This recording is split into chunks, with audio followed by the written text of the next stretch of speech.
Hi friends, so today we'll be talking about role of RAS in kidney, that is renin angiotensin system in kidney. क्या role होता है इसका, right? Now just remember renin जो R it stand for renin. So renin secretion is stimulated by. Now earlier इसके पहले मैं आपको बताऊंगा कि रेनिन क्या होता है.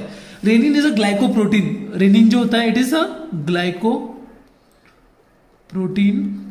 Which is secreted by JG cells.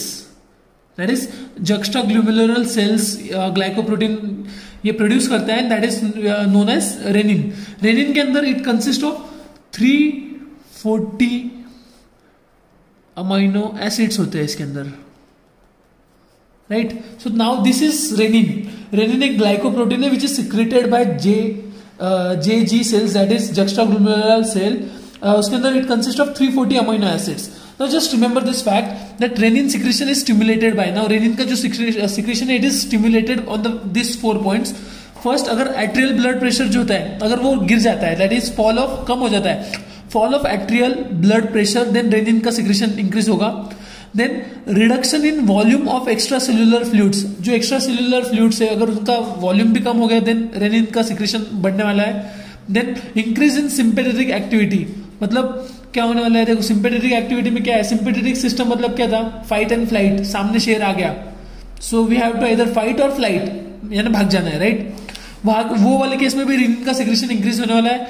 Then decrease load of Na and Cl in macular dense of GJA juxtaglomerular apparatus के अंदर. अगर ये सब ये कंडीशन हुआ तो देन रेनिन का secretion it is going to be stimulated.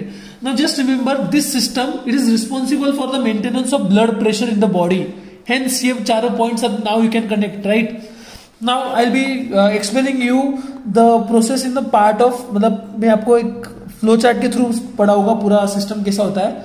Just look at this system, look at this diagram. Now just remember plasma होता है अपना. प्लाज्मा के अंदर we have angiotensinogen. Angiotensinogen is a alpha 2 globulin protein होता है जो in presence of renin, renin के presence में रेनिन कौन सिक्रेट करता है, जीजे सेल्स जक्स्ट्राग्लोमेरुलर सेल्स जो होते हैं वो रेनिन को सिक्रेट करेगा. रेनिन के प्रेजेंस में एंजियोटेंसिनोजेन का कन्वर्जन एंजियोटेंसिन 1 में होगा. Tensinogen tensin, right? Angiotensinogen in presence of renin gets converted to angiotensin 1. Angiotensin 1 का 2 में होगा, 2 का 3 में होगा, 3 का 4 में होगा. बट यहाँ पे 1 का 2 में होने के लिए we will be required ACE angiotensinogen converting enzyme बोलते हैं जो लंग्स सिक्रेट करता है. ACE is angiotensinogen enzyme, angiotensinogen converting enzyme, मतलब कन्वर्ट कर रहा है 1 को 2 में, इसलिए converting enzyme, right? Now angiotensinogen 2 is very important and angiotensin 2 का कन्वर्जन 3 में होता है इन प्रेजेंस ऑफ एंजियोटेंसिनोनेज. एंजियोटेंसिनेज के प्रेजेंस में 2 का 3 में कन्वर्जन होता है. Just remember this fact. Now 3 is responsible for increase in BP and secretion of aldosterone, right?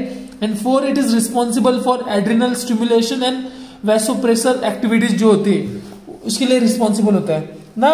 सबसे important as I mentioned कि 2 is the most important one. So just remember these are the effects of angiotensin 2. मतलब blood vessel पे क्या effect आएगा, blood vessel पे vasoconstriction होगा. Constriction हो रहा है, कॉन्स्ट्रिक्शन होने की वजह से BP is going to increase, right? Then increase release of noradrenaline. Noradrenaline मतलब एक जनरल वैसोकॉन्स्ट्रिक्टर ही होता है, right? Then adrenal cortex. Adrenal cortex में क्या होगा, it is going to stimulate kidney के अंदर, it is going to stimulate the secretion of aldosterone.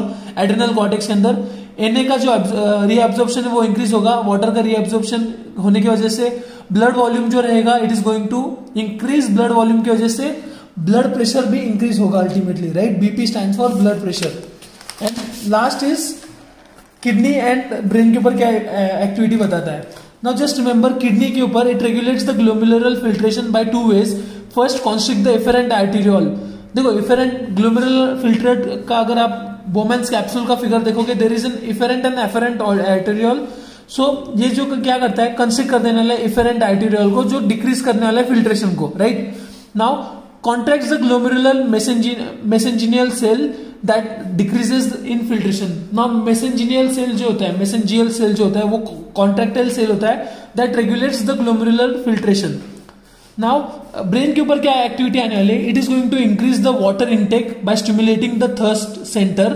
Third centre होते हैं ब्रेन के अंदर, वेरियस सेंटर्स होते हैं, उसके अंदर एक थर्ड सेंटर है. सो ये जो सिस्टम है रास वाला, it is going to increase the water intake activity, then increase in secretion of ADH, aldosterone, anti diuretic hormone जो होता है, राइट, उसका भी सिक्रेशन इंक्रीज होने वाला है हाइपोथैलेमस में. It is going to increase the corticotropic releasing hormone CRH जो होता है, उसका भी सिक्रेशन इंक्रीज होगा. एसीटीएच का भी सिक्रेशन इंक्रीज होने वाला है. And also remember it inhibits the response of baroreceptor reflex and thereby increases the BP indirectly. तो रास इज गोइंग टू, जो एंजियोटेंसिन 2 है, it is going to be responsible for increasing the BP directly और indirectly. So it was about role of RAS in kidney, right. I hope आपको ये समझ में आया होगा. Thank you. Don't forget to subscribe फार्माइलाइट.